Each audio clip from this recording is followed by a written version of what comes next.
The link didn't show up on your tweet. Oh, I think we are getting There we ready. go. I see it. Oh, and no, it doesn't I think we should show. be live already. And here, I'll just redo it. All right. Thank you for joining us here on the Spy Shack podcast, the podcast where superfans get together and talk about the latest episode of Survivor. I'm your host, Saul, and with me, as always, are my co-host, my dependable co-host, Mark. How are you doing today? Doing just fine. I'm so glad I caught this episode in time because there's a lot to get to. Good episode this week. We won't get to it right now, but we'll get there. With me, as always, you can't see her on screen, but she is there. Kim, how are you doing? I am good. I am sick. It's not COVID, but I do have a cold. Happy to talk about this episode. And like always, I love and I miss my son every day. And returning to us after a week hiatus is Doug. How are you doing today, Doug? I'm fantastic because of the week to miss and the week to come back. I feel like I got them just right. Now, this definitely was a good one. If there was a week to miss, this is not the one. Oh, yeah. All right. So before we go ahead and continue, I just want to remind everybody, you can join us here almost every Thursday. Every once in a while we have to move the things around, but almost every Thursday you can catch us here on YouTube. We are part of the Spoilerverse network at the spoilerverse.net, and you can also make sure to subscribe and ring that little doorbell or that little bell on YouTube to make sure that you always get notified when we go live. Even when we switch it, you'll make sure you'll get notified of that there. So yeah, so let's talk about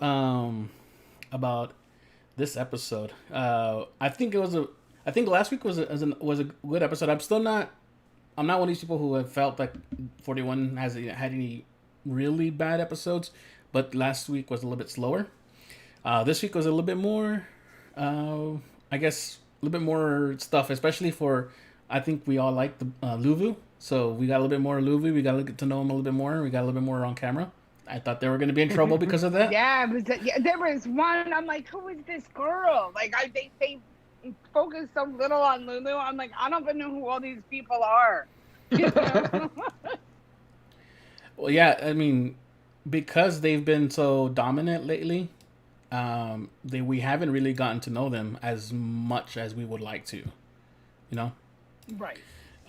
But, you know, I guess it's a good thing that they haven't got to know them because that means we're a little safer a little bit. I don't know. What do you guys think?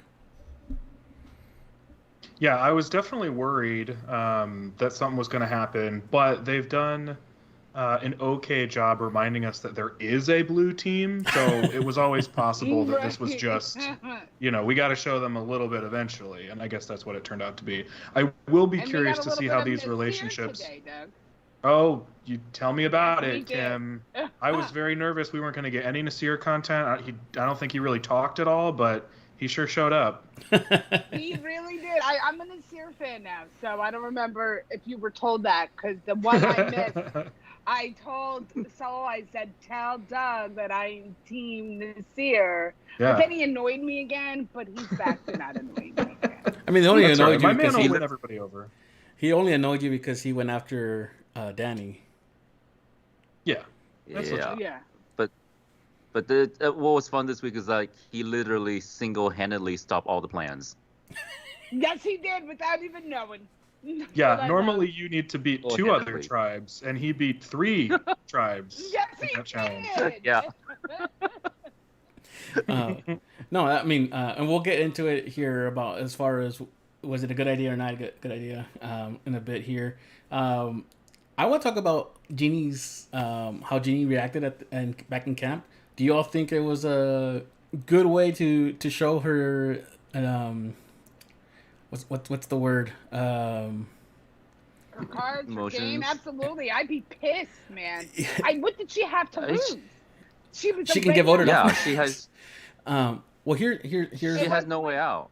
here's what Yeah, I'm here's gonna what I'm go- trying to say. It was bad. It ended up being okay for her at the end, but she was burning her bridges right then and there, where she could have easily. She had no bridges though. Yeah, They but they blindsided her with Brad, so she knew that was it. She knew she was on the bottom, so she's like, you know what? Why should I do anything for you if you're just gonna vote me out anyway? You make your own fire. You get your own food. I'll be good on my own, because that's how she felt. She felt like she was alone in the game. So why should I help you and contribute when you blindside me? And she had every right to say that. But Shan's reaction was just wrong, because you can't call someone out earlier for lying and then say to Jeannie what she said about Brad, because she was keeping that information from everybody else when she says to JD the week before, don't lie to me. so what I was saying as far as what was going on with her is that she was burning bridges she didn't have. She really shouldn't have been acting the way she was, because you never know who's gonna work with you, especially like what ended up happening at the end of this episode. So they could have been wanting to work with her and get JD out, and this little way that the reaction that she had could have just burned that last bridge. She got lucky that they didn't, that they got decided not to get her out. But I think that if she reacts differently, in another, I guess, timeline, they actually vote her out because of the way she reacted on the way back on camp. I think it's definitely a good thing to consider. I will say, from a TV perspective, I loved every single thing that happened Yes, in I that did. scene. Oh, I yeah. do think like their tribe probably knows that Jeannie has like a hot streak, because we saw her punt that water bottle last episode, where she like kicked that water bottle after a challenge. So I have a feeling they probably knew she was like having her moment. I think it was, I don't remember who pointed it out, but I do think Shan reacting was probably worse. Not because she was giving up information, but just like, let Jeannie have her moment. You know she's going to have her moment. Everybody just let it happen. Anytime somebody's blindsided at tribal council, follow their lead. If they want to talk to them all night. If they don't want to talk, leave them alone. I mean, we But I seen it. loved it from That's a what TV I'm saying. standpoint. Like, let her vent. She had every reason to be upset and mad. Shan didn't help the situation, and she didn't make it worse necessarily, because she's just good at this game.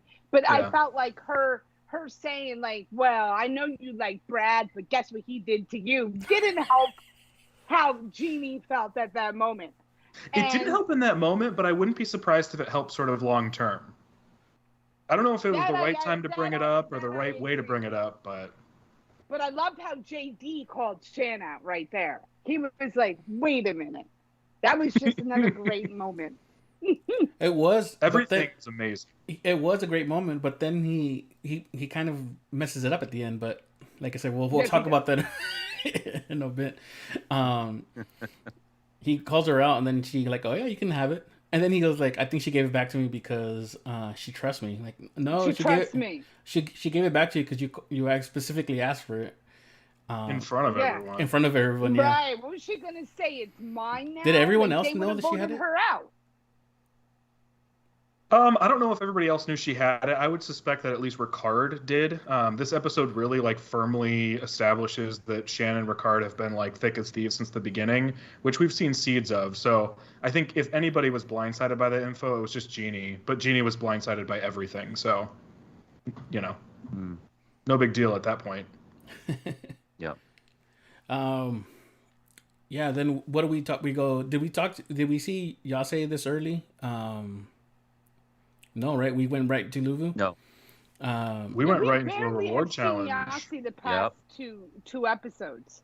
I'm forgetting who's on that tribe too. On They've Yase? been focusing on the green tribe. Well, I mean, Yeah. Yase was from the very beginning was the tribe that was going to be the one that was going to get eliminated one by one by one, and now they have more people than Ua. Mhm. Yeah, Tiffany kicked ASS. My I know I didn't like Tiffany like episode 1 or 2, but she is growing on me each episode. I didn't like her in a specific spot in an episode, but I don't mind her character. Or I keep saying character, and I mean these are real people. At the same time, we've heard so many times that they act differently in the game, and I think you really should keep Oh, 100%. you should keep I yourself out of got that. in mind that. Yeah, you got to sometimes keep personal things out, and character just means you like what she's showing us. You know, there's nothing wrong. There might be things that she's a little sneaky, and I'm starting to dig that. So. So was this when we went to the reward, or did we go to Lulu Reward real quick? challenge. Went right into reward. To reward. It shocked And me. I tell you this, First actual reward. I counted. I looked and I said 1, 2, 3. I said good. There's nothing going on yet. I said there's still 3. I said they're not doing a merge. So I don't think they're going to merge. I mean, I don't think they're going to dissolve the tribe. I think they're going to stay there till the merge. And right, I don't think they're going to do a tribe swap. We're at 13 right now. I would think after next episode they'll go into a merge to try to give Uwa and they're Yase just a gonna chance. pick off everybody, and it's literally just gonna be Lulu because Lulu is tight. Well, we'll get to it right now. Because I don't know. You don't think so? No, I don't. No think way. So. We'll get But to it right get now. into it. Well, yeah. Let's talk So about we gotta the get to reward challenge. The first the first team to win will end up getting the what do they call this? Survivor experience. Expert. Survivalist expert. Yeah, because Yes. Spider-Man showed up in in Survivor. Yeah. I got tired just looking at him go up that. I can barely get up from my chair. I don't know how he does it. Go up the palm tree. You know, for a second, I watched him climb up, and I had walked away from the TV for a minute, and I'm like, who is this guy on the tribe? I'm like, how is this happening? Because I only saw the back of the head. So I'm like, who is this? Kim thought it was the medications. Right? And then I'm like, oh, wait. Yeah, and he was just wearing like everyday clothes. Like he was just in shorts and a t-shirt, so like he could have been literally anybody. The thing is that he turned around and came back down backwards. I was like, what in the world was that? It's like a spider. Yeah. Or like I don't the understand. things in horror movies. Oh no, like The Exorcist when she went down the stairs backwards. Yeah, I'll take that one. We also the second place team was gonna get a whole fish. It looked like a pretty good sized fish for only 3 to 4 people, depending on. I mean, unless Lulu would have made it, it would have gotten less. Everyone would have got a smaller piece, right? But how do I want to word this? Did you like the whole theatrics of this with Heather at the end of this of this? I was fine with it for like 90% of what was going on. I'm here for them trying to experiment with editing, borrowing from Australian Survivor tactics, kind of like playing with things, which they did a lot with in this episode.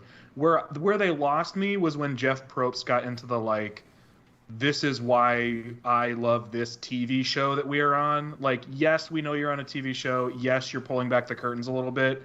But I do think Jeff is talking about like the TV and the audience and all that like a little too much. And I thought it bled into it at the very end here. Like, just let Heather have her moment, acknowledge the moment. You don't need to tell us why Survivor's great. We're already here. Yeah, I mean, we've seen it a couple times, but I don't think it was to the point of what we had to this time around.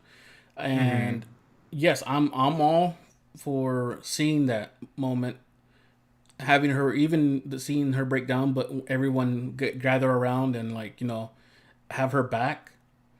I don't know how this would have played out if this would have been the actual immunity It would challenge. not have played out the same if it was But- immunity, and that's why they let her play in reward. They were like, you know what? We really don't need either one of these things, you know? So they were like, if we lose, not that anybody wants to lose, but, and we'll get to that other thing later, I think that they were willing just to be like, all right, if we lose, we lose. It's no big deal. It's a reward challenge.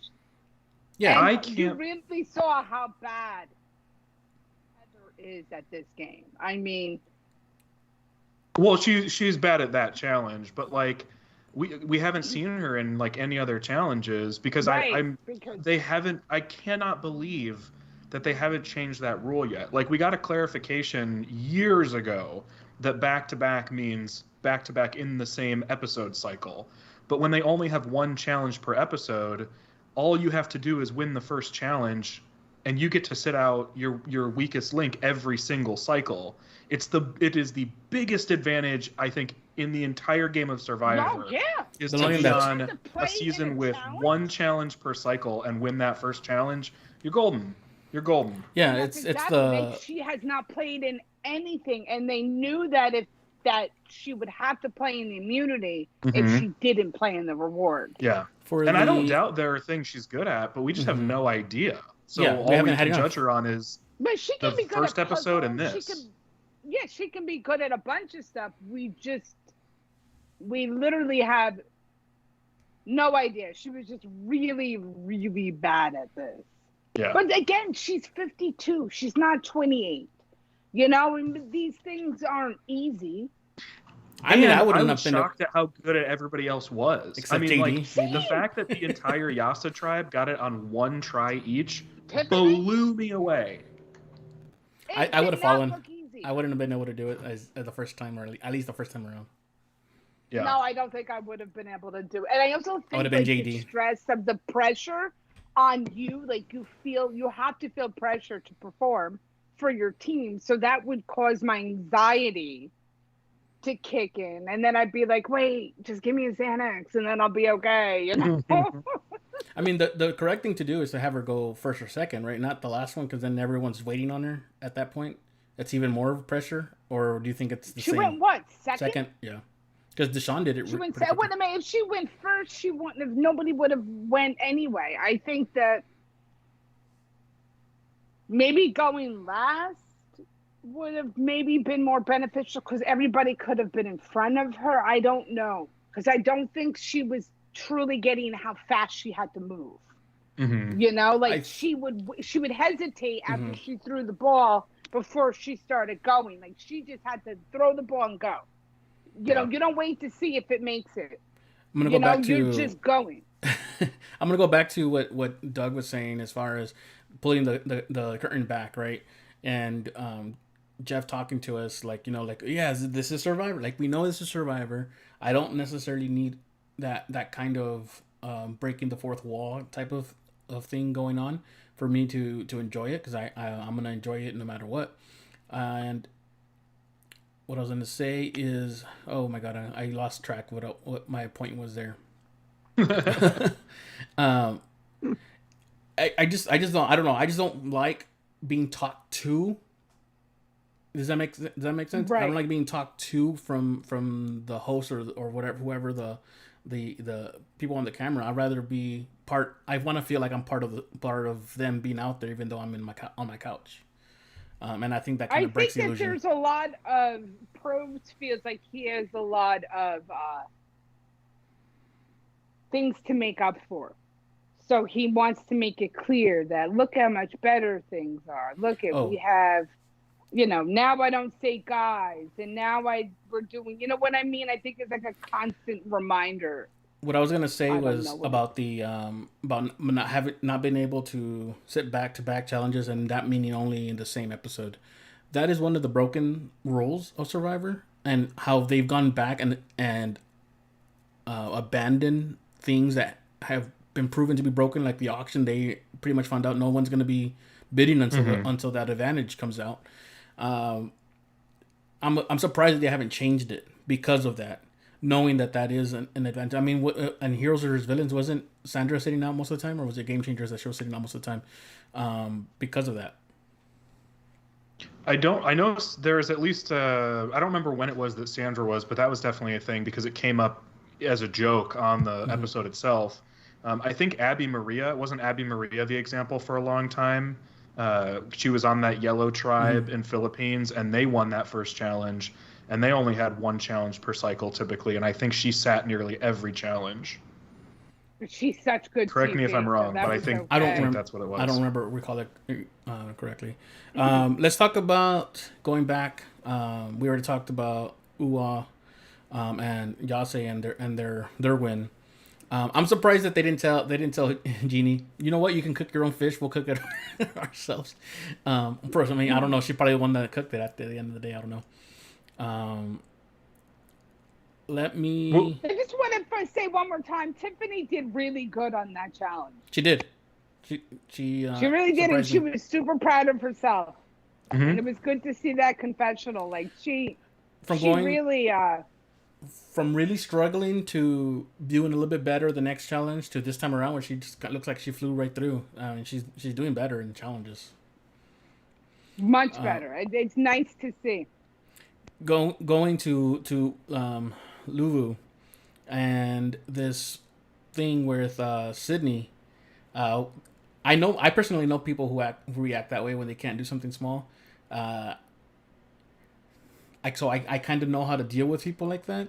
Do you all think it's something that can easily just we need to get this person out because we can't rely on her not getting sentimental or not getting in her feelings and going rogue or something like that. I mean, that's what the plan was, right? That's the reason why they tried to do this plan to begin with. Well, so Erica, I think that was an excuse. I think there's some reason Erica wants Sydney out because Yes. reacting to not being able to make fire as a reason to get her out is ridiculous. You want someone who can't make fire. Are you kidding? Uh-huh. So I think that was an excuse to get rid of Sydney. But then the plan that Deshawn concocts is actually to get rid of Erica in response to Erica wanting to get rid of Sydney. Yeah. Because Yeah. it seems like Deshawn, Danny, and Sydney are like tight. That's what I'm getting from the little bit of Luvu content. And I still don't know enough of Sydney to know if how good she is at this point. I doubt she's good at the game, but if she's really stuck to those two guys, why wouldn't they keep her? Yes, agree. So good idea or bad idea to throw the challenge, guys? Horrible. You never throw a challenge. I don't care. Never. I think the only don't time you throw a care. challenge is if never you know got what's Russell gonna Hansen in your happen team. Next. You have the numbers to go to a merge. So if they lose this, and let's say next time they just lose, right?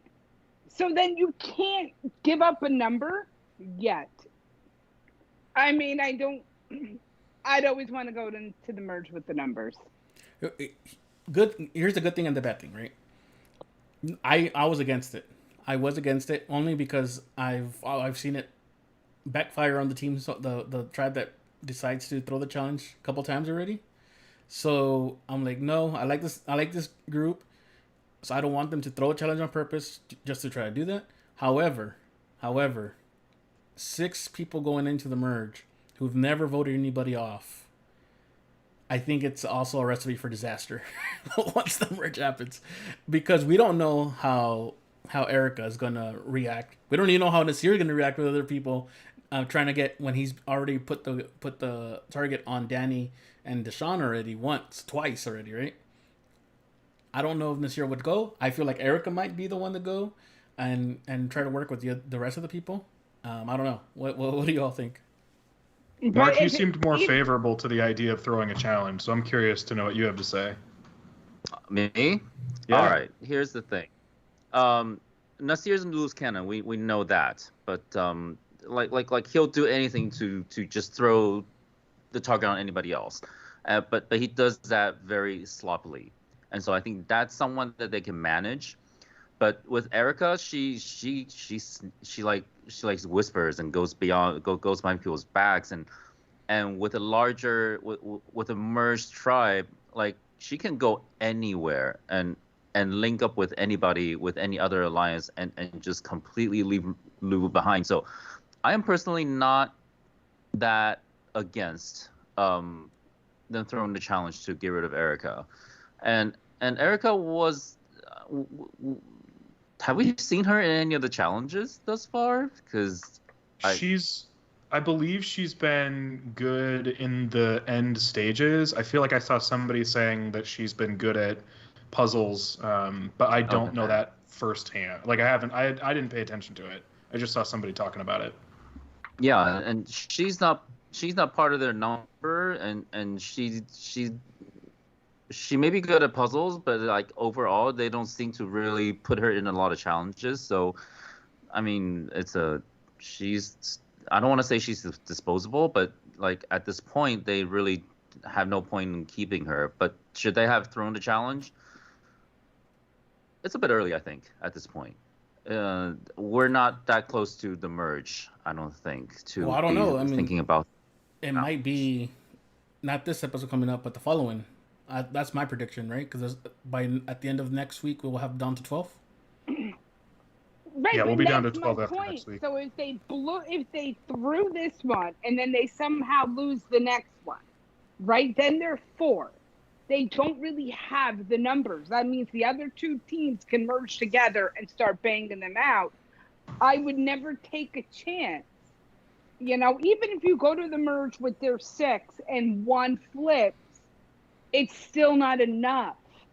But I don't think that's going to happen. I think the tribe dynamic of the dominant tribe and the other factors in the game dictate just how dangerous throwing a challenge is. I think of all the tribes we've seen throw a challenge, Luvu, I think, was probably in one of the safest positions, because if they throw a challenge this week, they're down to 5, and the next tribe has 4 people. They still get their pick of who to sit next challenge, and they're not one kumbaya group. Plus, you have at least 2 people from the Luvu tribe who are connected to the Yasa tribe, in Danny and Deshawn being connected to Evie and Xander. So I don't think that green and yellow, I don't think they're going to automatically band up against blue, because blue and yellow have already shared information. And the other people who've been put in the position of cross-tribal bonding are gone. JD's gone. Brad is gone.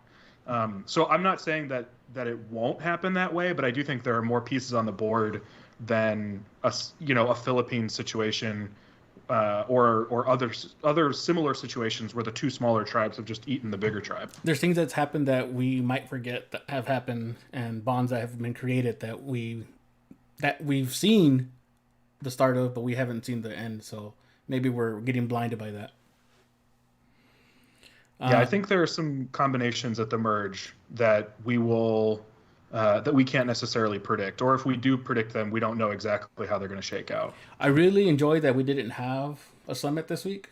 I feel like the episode felt right. Does that make sense? There wasn't a big deal of finding clues or finding advantages or sneaking off or go and make this decision. I kind of going back to the normal. Not that I don't like what they've been doing so far. I'm just kind of like the fact that it was a little bit more like the normal Survivor that we've, I guess, seen for the last 20 years. I think if you take the best parts of this week and the best parts of last week and mix them, then you're good to go. Because I'm not ready to necessarily say we need reward challenges instead of summits. I think the only reason this reward challenge was so compelling was because of human moments, not because we got a challenge. And I think the summits have been compelling because we're getting human moments. So I think as long as they're setting people up to be compelling characters, or to have some sort of interaction that's significant, then I'm good with it. How much do you think the summits are to try to get this inner tribe alliances going, rather than trying to get advantages on the board, or do y'all think that the producers want advantages on the board but want to make it a little bit harder to get? Well, we see next week that they're all going to be out with that immunity. No, not Lulu. I think that doesn't someone on Lulu find that advantage? Tiffany found, right? No, I don't know. Xander has the 3-way idol on yellow. Currently, nobody has it on green because Brad went home, and nobody has found it on blue. It looks like Jeannie, from the next week on, it looks like Jeannie will probably find Jeannie. What Brad left behind. But I think the summits are... One of the reasons I like the summits this season is because they're likely not doing a swap. And so it's giving them an opportunity to mix and mingle without necessarily changing the logistics of the tribe dynamics. And I'm okay with them incorporating advantages into it because I think that they've very much neutered the advantages this season. Even though there's a lot out there, no one has an idol. Nobody this many episodes in has an idol yet. But there's potential for it. And I'm okay with that. It's going to merge, and that's when all 3 idols are going to, and then we're going to have 3 idols in one tribe. Well, I don't know. I don't know. Never finds it. Yeah, I mean, what if they go to Yellow Tribe's beach and Blues? There's no way they're never going to find it. I think they might just cancel those and it's going to hand it to somebody on that tribe. I think they might just go to a new idol. I can't take credit for this idea. I don't remember who I saw talking about it, but if Luvu never finds their third of the idol, guaranteed they merge on that beach so that green and yellow will be like, okay, great. Like, I'm going to go search for this because I know what to look for. So if nobody on Luvu finds it, they'll go there. And then, yes, Kim, there will be 3 idols in the game. But that means there probably, hopefully, won't be 4, which we've seen before on 3 tribe seasons. And that, to me, is just far too much. Yes. But that has to happen this way, that either Luvu or Ua, one of them has to find a third of that idol. Otherwise, if we go to merge and 2 tribes haven't found that idol, then what do we do now? Yeah.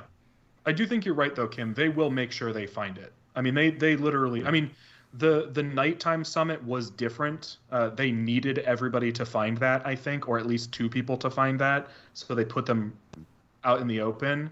I don't think they'll necessarily re-hide Luvu's clue, but I do think they obviously want someone to find it, but... I don't know. We'll see what that ends up looking like. Let's go Nasir. I like that other idea though. That would be or Deshaun. Really hysterical if Deshaun. No, I guess if somebody under green or yellow found it. Well, what if like Xander finds the other half and he's got to say both of them? He's got to say both clues at the same time, or is it the automatic unlock at that point? It would be nice to know. I wish the rules of the advantage were posted somewhere online. So let's go ahead and go into the immunity challenge. I didn't mind this immunity challenge. It wasn't the best. It wasn't the worst. What challenge? All I saw was Deshaun and Nasir. Are you kidding me? They were doing a challenge. I didn't even notice. Well, let's talk about that. Let's talk about them trying to throw that challenge, or at least Deshaun. Really, Deshaun was really the one that was trying to throw it, right? Because Danny was well, I think not Danny about it. Was trying to throw it too, but Deshaun was like re-nodding the bag, not unnodding. He was like re-nodding. So Deshaun wasn't swimming. He was walking. He says, he was re-nodding stuff. He was missing on purpose. And somehow Nasir. They didn't lose.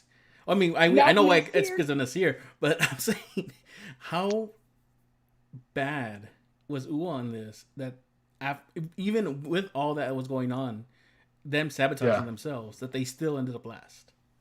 Because Yasa still would have gotten second place. I mean, the greatest confessional this season for me has been Deshaun talking about, what is the yellow team even doing? What are they good at? You know, that was amazing. But they still would have gotten second place, right? Because they got first this time around, and we know that Blue could have pulled it off. Yeah, amazing. Yasa was so far behind in the beginning of that challenge as well. Oh I was just amazed. Yeah, in the end, like what's her name, Tiffany, just like beasted it out at the end. I was kind of impressed. Oh yeah. Twice, man. Yeah. Twice Yeah. Tiffany. I love to see it only because she could have literally just given up and said, you know what, I'm horrible at this game. I'm not going to even try anymore. And that's not what she did. Look, if you've got somebody on your tribe that does CrossFit and you've got somebody on your tribe who does backyard games, you're good. You're like 90% of the way there. Would any of you, Pretty much. Would any of you have been like, what is JD doing? He's jumping across and trying to, because he was like running and jumping and I struggle with this because I understand what JD is doing. I understand the idea behind what he's doing, because he's trying to apply a basketball layup technique to get closer to the target, but it's not basketball, JD. It's a backyard game. Like, you need to practice ring toss. You need to practice lawn golf. You need to practice darts. You need to practice throwing a dodgeball. Isn't Like, kind of those are the physics, things though? you have to This practice isn't the doing. NBA, Cornhole. You need know, to like, practice balancing on little nothing, because every year they have that where you got to balance with, on an inch ledge with your foot. That's what you have to practice. Yeah. Well, the thing is, I like, get this where is he's physics. coming from, but like, he tried it once and he shouldn't have tried it again, especially tried with it- the ring. He tried it in The two other different. thing made more sense. He was trying to like lift it onto the platform. I get it, but this made no sense. But I mean, even Yeah, last week, right? You saw him as he jumped across the line and shot it while he tried to do whatever he did in the air. Yeah, right. He's trying to play basketball, right? Yeah. Like, that's what he's trying to do. But that's what I'm saying. If I was there and let's say he did make the first one or whatever, right? I would have been like, hey, does that count? Does that really count? Like, let's say they I would have. Why not, right? What do I have to lose other than probably looking like a sore loser? But if I can say like no, Jeff is like, where Jeff were to say like, oh, you're right. That's not a valid whatever shot or whatever. Then they don't. I think win. I'm assuming as long as his feet don't touch the ground, he's good to go. But those are, I mean, Saul, those are the exact questions you should be asked, because we know that every tribe gets to do like a walkthrough with Jeff before they start the challenge. That's exactly what you should be asking. That's what like Tom Westman like credits the Karor tribe like destroying the other tribe with. He was like, we just asked all the questions we had time for. Like, so yeah, anytime you can kind of gain an advantage with information, you should. I was gonna say the thing with JD is that he was running and throwing it, but when you do that, you're adding momentum to the act of throwing, right? It's the reason why people will run to the half court when they're gonna shoot a basketball to try to shoot it from there. They'll run and then shoot to try to get that additional momentum. I'm not the greatest at physics, but I'm assuming that makes sense. I don't know. No, it makes sense. The big difference is when you play basketball, you play it frequently, so you know exactly how much that ball weighs, and you've tried that shot hundreds of times. But they don't know how much these beanbags are going to weigh. They don't know what these rings are going to weigh. When they're shooting basketballs into like a cage, those aren't basketballs. They're like dodgeballs. We see how they bounce. These look like they got a dodgeball or whatever, and then they put like paper mache around them, or like 100%. Cypress. Pretty much. Yeah. Yeah. Pretty much. But can we keep it real and just say that JD is probably just bad at sports? Oh, no way. I don't. He's like he was like I think a varsity athlete in high school. I mean, I don't know where he went to school, but I think he started off not being that great in sports because he said that he was like picked on and made fun of in his confession in his video thing. But it was that particular thing that kind of pushed him to get into sports and actually be athletic. Because it's not that it's not like he's not athletic. I can't tell. He's just I just think he tried too much. He tried to be fancy.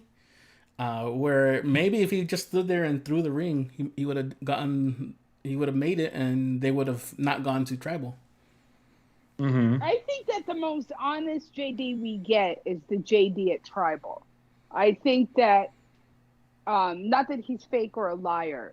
I just think that he tries really hard because he wants. Oh, that was a hard hit. Sorry. He wants people to like him. I don't know if that makes sense. I don't know if I'm making any sense. And I see a different JD playing in challenges that I see a more sensitive, open JD in tribal. I mean, he's talked about his idols. His idols are Malcolm. His idols are Ozzy. His idols are Joe. Yeah. Like he wants to be a challenge star. I don't think he's faking anything or doing anything. No, like I don't think he's faking it. for. I don't think he. No, I know. I don't think you said he was, but like, I don't think he's putting on a show or trying to put on a show. I think he's being genuine. I think he's literally just trying to be Ozzy. He's just literally trying to be Joe. And I actually just being JD because JD is a great guy, And Well, I I think this that is. he I think has, this is JD. I think it fully is JD. So, I don't mind him wanting to be like those players and wanting to play like those players. It was just the constant reminder, his reminding us that that's what he was doing, kind of grated on me. I think he brought up Malcolm and Ozzy every single episode. If I'm not mistaken, he brought him up at least once every episode of the last 4 weeks. He brought him up a lot. I don't mind it just because to me JD is our he looks different than, and he comes from a different place than a lot of our Survivor superfan archetypes, but that's who he is, and he just worships different players, right? Like Cochran worshipped Rob Sesternino, right? JD worships Joe. And I think they come from the same sort of love for Survivor, and it's a different kind of superfan, but I think it's similar. I guess Max and Shireen were a little over the top too, but JD hasn't bothered me too much. That's the only thing that bothered me from it. It was just that he did it I didn't mind, because I didn't mind him calling it out once or twice, but every week it was starting to get to me after that. I was like, "You're not them. Just play your game. Yeah, let us like you for you." that's what I mean. That's what I mean, Solo. Like, let me. JD is a good guy. I know he might think he's an Ozzy or Malcolm, but he's not. I think. Okay, Mark is there. I wish that he didn't try to be like them. If I'm making any sense. I hear what you're y'all. saying. I think the messier the JD, the better the JD. Well, no, I think we called this. if he reined it in, I don't want we it. called this in the first episode. We called this in the first episode. Remember, like, we like JD, He wasn't making merge. but there's no way he's making merge. We said it because we thought that he was gonna be he was gonna try to play too hard. He's like Icarus. He flew too close to the sun. Close to Ozzy and Malcolm, and he came down crashing. Uwa loses at the end of the day, despite Lulu trying to throw this challenge, and we get the dynamic back on camp of JD trying to convince Jeannie not to play her shot of the dark die. Everyone keeps saying they're gonna roll the die, but you don't roll the die. I get what they're trying to say. You drop it in that urn and that's it, right? That's a big piece of paper. I mean, you all tell me if I'm wrong about what I'm thinking here. Wouldn't you, if you're gonna vote, if you're Shan and you're gonna vote out JD, wouldn't you want Jeannie to play her die and get it over and get it out of the game? Maybe. I mean, that's what I would have done. Try to no. I just think it's too much. I think Jeannie not playing her die makes JD feel more comfortable, because while Shan is trying to trick JD is trying to trick Jeannie. So if JD believes that he's successfully tricked Jeannie, JD thinks he's safe. And Shan just tricked everybody. Mm-hmm. So yeah, I think Shan saw what JD was trying to do and said, "All right, you do your thing. I'll just build on top of that." And she took his advantage, but he was going home with it in his pocket, he gave it to Shan. Yeah, he gave it to Shan. No, I'm saying, like, had he not given it to her, he would have just went home with it in his pocket, because they were voting him out no matter what. As soon as that happened, I turned to my wife. My wife, she likes Survivor. She watches it with me, but she's not a super fan. She hasn't seen every single episode. She's probably seen the last 5 years since we've been married. That's probably about it. And I told her, and it was like, "Oh, they're gonna Black Widow him." They're gonna Black Widow him, and she's like, "What is that?" And I kind of explained to her, and I'm like, and I mean, it's not the exact same thing, but it's not like giving up immunity now. Yeah, that would be absolutely, poor Eric. But I mean, I knew when he gave it to her again, I knew that was it. I knew that she wasn't giving it back, and she was voting him out. But does everybody know she has it? Did she tell Ricard and Jeannie she has it? She told Ricard knows for sure. Yeah. Jeannie, I'm not sure. I could see, even if they didn't. It depends on just how much Shan feels like she needs Jeannie, and I don't know that we know how much she thinks she needs Jeannie.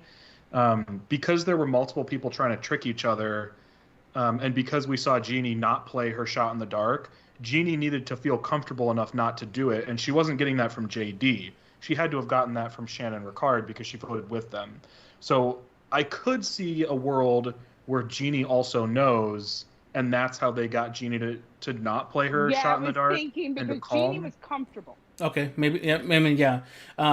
I do like the fact so Jeannie was comfortable in Tribal. You can see that she was comfortable. I like the fact that Ricard called her out when they were talking about. Ricard is so great. But I do like the way he called her out because they were still talking about the betrayal, right? And he goes, "Well, yeah, I've had my name written down too." And he kind of looked at her, and I mean, it's true, right? I mean, if we're gonna talk about betrayal, she wrote his name first. So him voting out Brad, her ally. I mean, it's Survivor. What do you expect? I get that there isn't a whole emotional side of this, especially when you're out there and you haven't eaten well, or they really haven't had their Flint now for what 4 or 5 days now. I get that you can take things a little bit harder, I guess, because of how your emotional state is at that point. But you still have to remember it's a game, and the way you react might not take you the way where you want it, where you want to go. It is, but like if someone's written down your name even once, it means that at some point in the game they were comfortable with you going home. So I get why people hang on to it. I just like it because Ricard, there's so many things Ricard shouldn't say, but I love that he says them. Like going all the way back to the very first episode when JD was like, "You can search my bag," and everyone's like, "We're not going to search your bag," and Ricard was like, "I'm going to search your bag." Like, you don't need to say that, Ricard, but I'm glad you did. Or last week when he was like, "I'm pissed," like, why are you saying that? But I'm glad you did. It's amazing. Ricard is fantastic. So, I mean, for me, Shannon's got to be the MVP this week, right? Again. What do you think? I mean, it's really her game. I mean, we're very early in. We haven't even hit the merge, so much could happen. But she is playing a really great game, and it'll stink to see her leave if Lulu just dominates at the merge. What I'm kind of scared now if they just pick them off. Is that Lulu's going to make it strong, but she's going to stay there, and she's going to be the one that's left behind with Danny and Deshawn. And I don't mind that as a final three, but like I said from the beginning, Danny's my favorite right now. He continues to be my favorite right now until I see something that he does or says that will make me turn my back on him. But right now, Danny still got my full support. I'm afraid that Shan's gonna come and ruin all that, so I don't know. If Shan makes it to the end with Danny and Deshawn, she's got it. I know. That's what I'm saying. Won. That's what I'm saying. I don't want to see. I mean, I like Shan, and she is great TV. She's good at the game. Like she's gonna have to. I usually don't like a woman right away and stick with liking a woman right away, but she has been. Probably because they focus a lot on her. We do focus a lot on the other tribes. We don't see Lulu for anything. I don't know a thing about Erica or Sydney or Heather. I know nothing. I can't say I like them or dislike them because I really just don't know them at this point. The only 2 times we really saw Yase is when they were in the challenge, and part of that was Evie swimming the wrong way. I almost started this episode looking the other way and like over here, right? Just to kind of play joke on that. But that was hilarious. And then Jeff, of course, calls it out. Some of these times where Jeff is off camera and he kind of says something, sometimes I feel like they kind of input whatever he said just over it, just to kind of like ASR it. I don't know.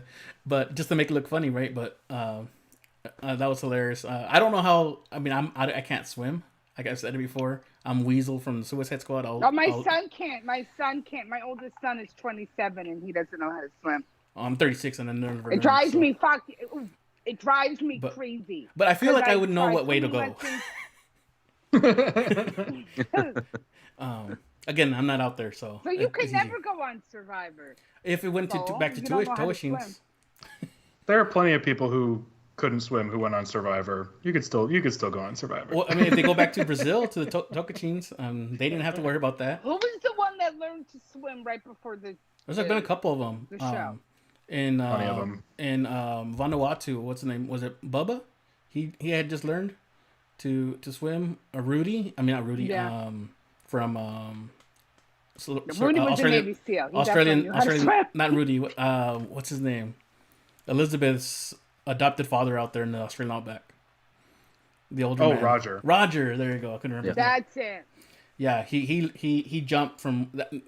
I don't know if I would. Roger has got me beat there because I don't know if I would have been able to jump from there. So first, I don't know how to swim. Second, I'm a little bit afraid of heights. So yeah. Yeah, I do think, circling back to you talking about the MVP of the episode, I think Ricard might edge out Shan, because I think Shan loses more with JD not there than Ricard. I don't think Ricard and JD were ever working together. Shan and JD definitely were. So with JD going out, was it a bad move to get Brad out last week? I don't necessarily think so. I think Shan and Ricard are tight as tight gets, it looks like. But I think the difference is that Ricard has put more, or has focused more on his relationship with Shan. And I think Shan has focused her relationships on everybody. That's why we keep seeing Shan in this position where she's like, this is so hard. And you see Ricard off to the side being like, go for it. Who cares? I don't get rid of him. You know what I mean? So I think Ricard is kind of in that like assistant coach position right now. I think that you see Ethan in, that you see Tyson in. I think that's where he's sitting. I think that's kind of not a bad place for him to be. I think that's where Deshaun is as well. I think that's where Liana is, and I think it's not a bad place to be. I was going to say that he's not in total control. He's in the co-pilot seat with Shan, but at the end of the day, I think Shan would take most of the hits if they two were make it together at the end. Shan would take more hits than Ricard probably. And if he's as good as I think and hope he is, I think she'll take a hit from him and he'll just keep running. I don't think he's going to look back, you know? So this is my prediction for what's going to happen. I think Uwal's going to lose again. Jeannie goes home, leaving Ricard and Shan together by themselves. They're going to merge, and Shan's going to cobble up this freaking alliance, pulling Erica over, because I feel like Erica is ready to make a move on her own team, even if they go in at 6. I think she's gonna be the one that flips on that Luvu 6. But why not? But why not Sydney? Sydney knows Tiffany, right? So I I know they think- didn't like each other. I think Would They Sydney's solid won't though. work together. Yeah, they I didn't didn't like hear each what? other at all. Yeah, No, they they didn't. won't work together. But I think Sydney's No, they solid didn't with like Danny each and other. and Deshaun. Yeah, And if they're the strong ones, why would she leave them? Erica's already shown. I mean, Erica and Nasir have really said that they're ready to get rid of somebody, but I don't know if Nasir is necessarily willing to roll the die on, or the dice, or roll the game, his game, on possibly betraying his team and being left out. Because I mean, whoever leaves them is going to be on the bottom of another alliance, right? So. I think there's a world where Danny, Deshaun, Nasir, Sydney team up with Evie, Xander, Liana, maybe Tiff, and then you see Erica, Shan, and Ricard as a little thing. Maybe Jeannie floats over to that big group, and then you see Jeannie and Nasir sort of getting cut first from that large group, and we have a finale that's just Deshaun, Danny, Evie, Liana, Xander, Sydney, maybe. Like, I could see that being the case. It sucks because I like Shan and Ricard so much, but I could see a scenario where those two are early merge boots. What day are we on out there on? So we're on day 9 at the end of Oh this my episode. god, yeah. that's crazy. We have not made day 10 yet. It's That is crazy. bonkers. It is crazy because it doesn't. It seems like they've been out there so much longer. Mm-hmm. Well, I mean, because Yeah. we're used to it. That's So these shortened seasons definitely work for the viewers because we don't feel like we're missing out on anything with Yeah. the shorter seasons. yeah, because technically we did lose a day almost every cycle, right? Yeah. I mean, unless something really, really exciting happened on that off day, then that's when we would see it. I mean, I'm pretty sure we didn't know if it was an off day or not. They would just say day 35 or whatever, you know. But whatever. Yeah. Yeah, Any- so let me jump in with my MVP for a second. I'm gonna do Doug a solid and put on Nasir. Without him beating that challenge, we wouldn't get all this drama from Ua. So I mean, Nasir has a I'm hand gonna in say this as well. that's a good point. That's true. That is true. Yeah. Yeah. My I'm man. gonna change my my MVP now, and I'm gonna agree with Mark, and I'm gonna say Nasir because Nasir basically won that challenge on his own, and had he not, we would not have had. He won that dragging Deshaun with him the whole time. So Yeah. He just basically beasted through that challenge. It's amazing. Look, I love Nasir and I love Deshaun. We haven't really had to talk about Deshaun very much, but I love him a lot too. And I would love nothing more for than the two of them to get on the same page. But if we get this weird begrudgingly working together thing where like Nasir is just like happy-go-lucky living his best Survivor life and Deshaun is in the background being like, I just need to get rid of Nasir but like can't do it. I'm here for that too. That'll be an amazing story all season long. That's funny. No, I mean I've enjoyed the season so far, and even if this was a worse season, I think I would still be happy because we have Survivor back on. Like we've said it. I mean Adam Klein said it when he was on with us. Bad Survivor is still good Survivor because it's Survivor. Yeah, it's still Survivor, As long as it's not. regardless. As long as it's with not. so few exceptions. Yeah. Well, I say exceptions in episodes, not necessarily full seasons. Right. With episodes, yeah. Extinction. Worlds Apart, I would argue, is in the same boat. But See, I didn't like Worlds. Mine was Heroes. Triple H. Heroes Triple and- H. I like it. Triple H. Because I really Survivor Triple H didn't the like game. Scott and the other guy. I just didn't like them immensely. I just thought they were just not good people sometimes, and they were difficult to enjoy. Those are the exceptions. The exceptions are just when there's just genuinely those are the villains I bad like. people. Don't get me wrong. I like a good villain. Yeah.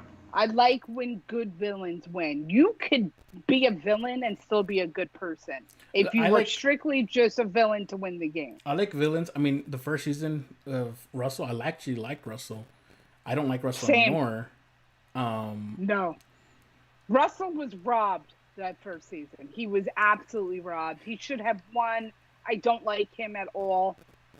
Actually, he once messaged me on Facebook, right? And I thought we were asked about to me- relitigate season 19 all over again. No, I was no. like, Yeah, yeah, he oh, once- no one. He No, once no, messaged me on Facebook to come over out. his house.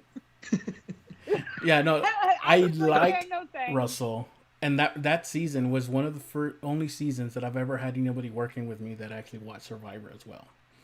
And every episode, this guy was totally against Russell, and I'm like, why? Like he's doing at that time, it was something that no one really did. It was find the idols, right? So I like them, but after that, didn't really like him as much afterwards. Especially Yeah. now, and he released the video actually about this after this episode, but I don't even want to talk about that because I think he's way off the mark there. Well, I can bring it back to this season because I, for a long time, thought we could never do anything with a heroes versus villains again, and we'll never hit that bar necessarily. But I do think that we're back into a territory of Survivor that is willing to lean into villainy and mischief in a way that we haven't really seen in a while. I love Shan, but Shan I think would be happy to be on a villain's tribe. I Yes. love Deshaun. I think Shan is a Deshaun would great relish villain. being on a villain's tribe. And I'm just happy But that we're she did getting folks that likable we villain. can both like and sort of Yep. relish in their mischief. Even Sydney, like a lot of people don't like Sydney. I don't necessarily like Sydney either, but she's not like a horrible person. Like she's like kind of cranky, and like that's fun too. Randy's one of my favorites, so I like that we're getting this big spectrum of players again. Tony's a villain. Tony's a great villain. Yeah, and I think this cast is so reflective of so many different kinds of players. I'm just so happy to have that back. The only villain I don't type of villain could be considered a villain, but again, they're good villains. Like you're a villain to win the game. You're not, an a-hole in your life. It's like saying the villains I don't want to come back is second time around Russell, third time around Russell, or Corinne. I've never liked Corinne. I know some people do. Some people really love her. I don't know why. I know why, but I don't know why people like her. But anyways, I'm glad that we're back. I'm glad that for at least for a bit we're not going to have any returning players, because as much as I do like returning players, we were in a time period where it was just happening way too much. I want to get to know more new players and get new all-stars. Right, and then we can bring some new returning players back. So when we do returning players, it can be like, oh, here's someone for the past 5 seasons instead of, 12 seasons ago. Like we'll keep on bringing back Rob I like Rob. And to be fair to Survivor, after season 34, they didn't bring anybody back until Winners at War, except for Island of the Idols. And I genuinely think a big part of Sandra and Rob being there was to draw attention to Winners at War, not because they needed to be on that season. So I think the show has largely been out on returning players for almost 5 years. Has it been that long? Good point. I mean, we missed almost 2 years. 34, between 34 and 40, there were no returning players until Rob and Sandra. Even then, I don't even consider them returning players at that point. Right. No, and you're right. Wasn't even really planned. They Jeff said we weren't going to get it, and I think it was only when he realized they could fill a cast that they decided to do that. Yeah, because I'm and you're right. As far as the returning players go, it was really from season 20 to like season 31. I think that was the time frame where we had a lot of them coming back. We've had nobody return from any casts since 34, except for Winners, I believe. Or no, oh wait, no, you know what I'm forgetting? I'm forgetting Edge of Extinction. There were 4 returning players, so my bad on that one. Yeah. Oh, we're going off topic there, but still, I mean, the point is Survivor's back. We're glad, and we're can't wait to see what keeps happening here. Anything that I missed? Anything that we want to talk about before we sign off? Only thing I just want to shout out, but we don't have to necessarily talk about it because there's nothing to talk about, is I just love that Yasa Previously On segment. I thought that was so much fun. Yeah, that's right, yeah. Where Evie did their own Previously On Survivor. Quick question. That's the only thing that really had this this episode, right? The Shan theme that she has. Yeah. Do you think that she did it on her own?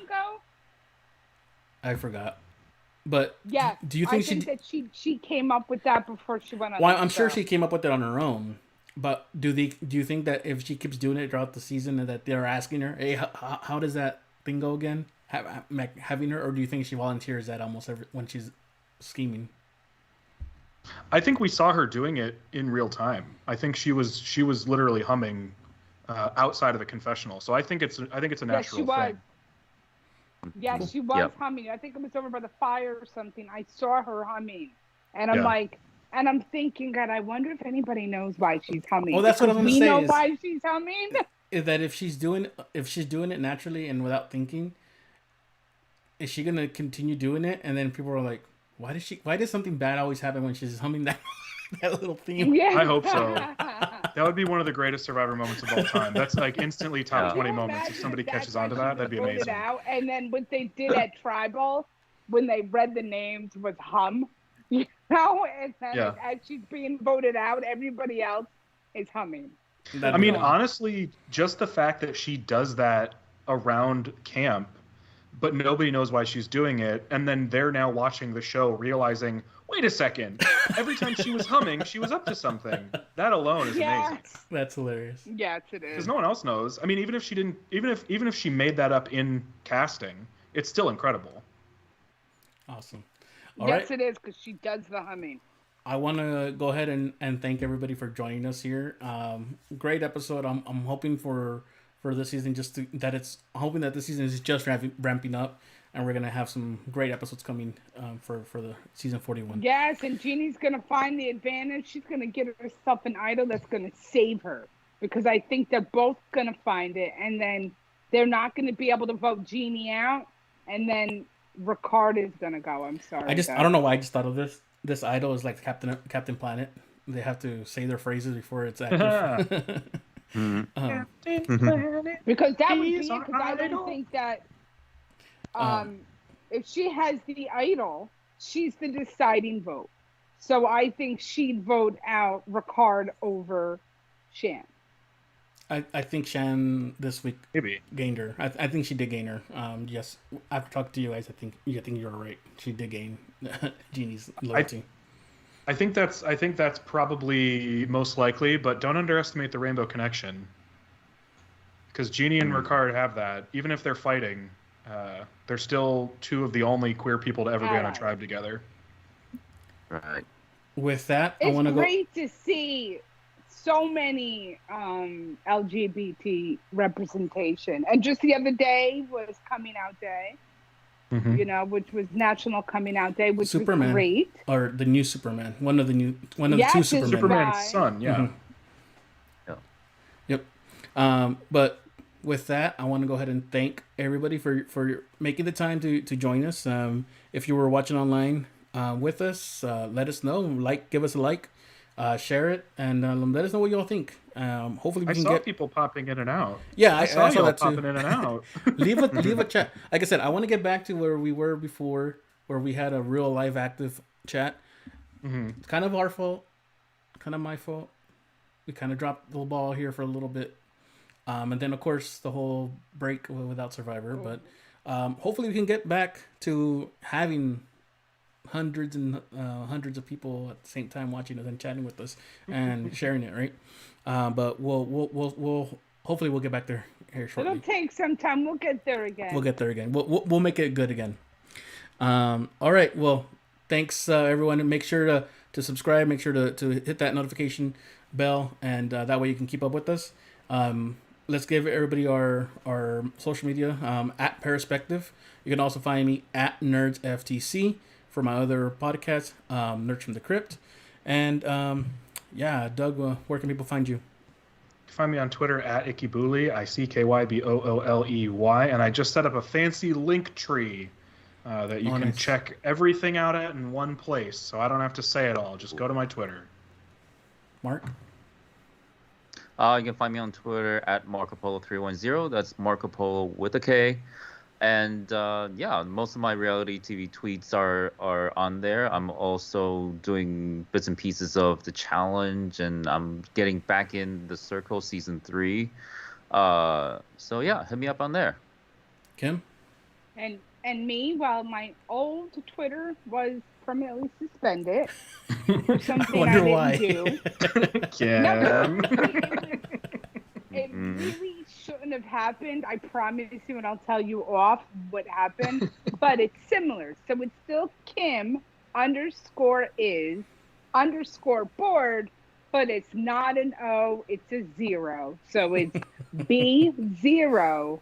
I went from like 3,000 followers to like 220, my friend. But I made sure that I got I started creating the second Twitter account because I got a warning once. I said, I need to get the people I really like. I have to follow them now before I lose anything. So even though it's only 200 and something, those were the people who were the most important that I made sure I was still able to follow if I lost. So if she's following you, you made the cut. Yeah. Yeah. So Kim said, Twitter, you can't get rid of me. So yeah, thank you guys once I again. can't get rid of the three of you at all. Thank you guys once again for joining us here on the Spice Shack podcast. We'll see you all next week where we're going to be discussing episode 5 and hopefully another good one, another spicy episode.